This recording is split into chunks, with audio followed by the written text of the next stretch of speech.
ఉల్లిపాయ, టమాటా, బంగాళదుంప ఎంతో స్నేహంగా ఉండేవి.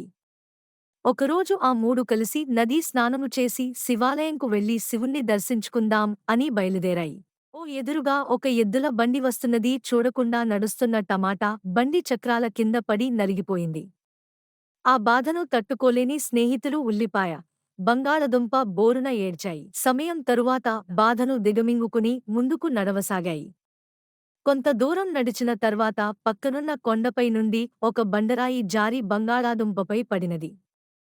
బంగాళాదుంప చితికిపోయింది. చూసి ఒంటరైన ఉల్లిపాయ బోరున విలపించింది. ఏడుస్తూనే శివాలయం చేరుకుంది. గుడిలోని శివలింగాన్ని చూస్తూ మైమరచి ఏడుస్తూ సొమ్మసిల్లి పడిపోయింది.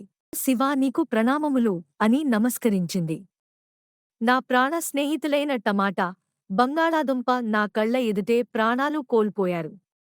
తమ బాధ విన్నవించుకుంది ఉల్లిపాయ. అప్పుడు పరమ శివుడు, ఓ బిడ్డా, నీవు బాధపడకు. ఎవరైతే వంటల కొరకు నిన్ను కోసి నీ మరణానికి కరణమైతారో వారే నీ కొరకు కన్నీరు కరుస్తారు, ఏడుస్తారు. ఇదే నీకు నేను ఇస్తున్న వారం. ఇదే ఉల్లిపాయను కోస్తే కన్నీరు రావడానికి ఉన్న కథ.